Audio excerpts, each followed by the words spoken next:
వాతావరణం కనిపిస్తుంది, ఏం చెప్తారు? అసలు పండగ అంటే మామూలుగా అయితేనండి ఎలక్షన్ అయిపోయిన తర్వాత చాలా రకాల అనాలిసిస్ ఉంటాయి.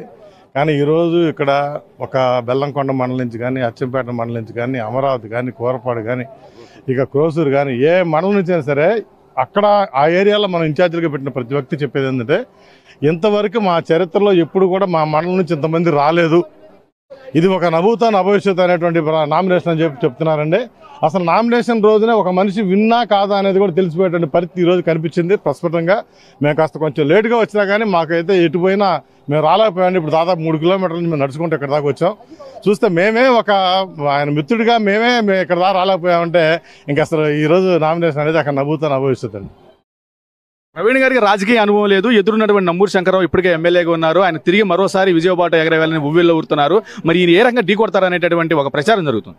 అసలు ఇక్కడ అండి కోరపాడుకు సంబంధించింది ఎవరైనా సరే ఒక మంచి వ్యక్తి అనేటువంటి పేరు కనుక వస్తే ఈ కాన్స్టిట్యున్సీ మొత్తం వాళ్ళని దేవుళ్ళ కొలుస్తుందండి. ఆ పేరుని అతను ఆ ఇమేజ్ చట్టాన్ని అతను ఆల్రెడీ ఇక్కడ తెచ్చుకున్నాడు పెద్ద కోరపాడు కాన్స్టిట్యున్సీ సంబంధించి.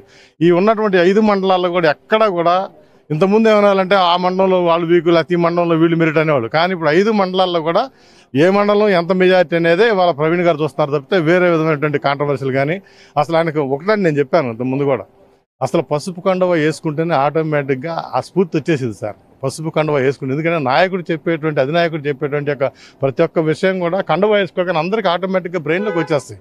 సో వాటిని ఇంప్లిమెంట్ చేసేటువంటి విధంగా చేయడం ఈయన యొక్క కర్తవ్యంగా నేను భావిస్తున్నా. అసలు పెదకూరపాటు సంబంధించి రాబోయే రోజుల్లో ఏం చేయాలి, ఏం చేయొచ్చో ఎలక్షన్ మొదటి రోజు నుంచి కూడా ఈయన స్కెచ్ చేసుకోవడం పని అండి. వేరే అసలు సెకండ్ థాట్ లేదు సార్. అసలు అయితే ఈ నియోజకవర్గ ప్రజలకి ఆయన ఒక కూటమి బలపరిచిన అభ్యర్థిగా మాత్రమే తెలుసు, అంటే చాలా దగ్గరగా ఉన్నటువంటి వ్యక్తిగా, ఒక మిత్రుడిగా ఆయన గురించి ఏం చెప్తారు? మనిషి అండి యాక్చువల్గా అయితే ప్రారంభం నుంచి కూడా తను ఒక క్యాలిక్యులేటెడ్ దీంతో ఒక వ్యాపార దృష్టితోటి ఉన్నటువంటి వ్యక్తి. ఆల్రెడీ బాగా ఎదిగిన తర్వాత వచ్చేటప్పటికి ప్రతి మనిషికి కూడా ఏంటంటే ఒక స్టేజ్కి వచ్చిన తర్వాత ఆటోమేటిక్గా సోషల్ సర్వీస్ వైపు లేకపోతే పాలిటిక్స్ వైపు ఏదో రకమైనటువంటి ఆలోచనతో లేకపోతే ఇంకా బిజినెస్ ఎక్స్పాన్షన్ వైపు వెళ్తారు. కానీ నేనేంటంటే నాకు ఎన్ని కాదు, నేను ఒక ఫౌండేషన్ పెట్టి ఫౌండేషన్ తరపున నేను రాజకీయంగా కాకుండా ముందు ఫౌండేషన్ తరపున జనాలకు బాగా వెళ్ళాలనుకున్నాడు. ఆ ఫౌండేషన్ ముందు స్టార్ట్ చేశాడు సార్. ముందు టీడీపీ టికెట్ ఇవ్వలేదు.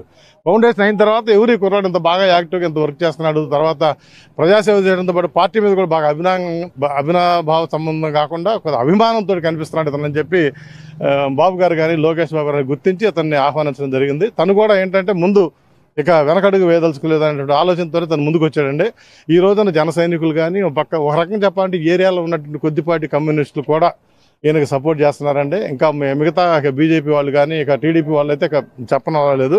ప్రతి ఊళ్ళో కూడా అండి ఈ రోజున ప్రతి ఊళ్ళో కూడా అంతకుముందు అపోనెంట్ వీళ్ళిద్దరు ఉండేవాళ్ళు. ఈ రోజున ఇటువైపు నుంచి వచ్చిన ఆయన ఒక లీడర్ అయిపోయాడు, టీడీపీలో ఉన్నటువంటి ఇంకో లీడర్. అంటే దాదాపు వైసీపీ నుంచి వచ్చినట్టు ఒక లీడరు, టీడీపీలో ఆల్రెడీ ఉన్నటువంటి లీడరు, వైసీపీలో ఉన్న కార్యకర్తలు, టీడీపీలో ఉన్నటువంటి కార్యకర్తలు.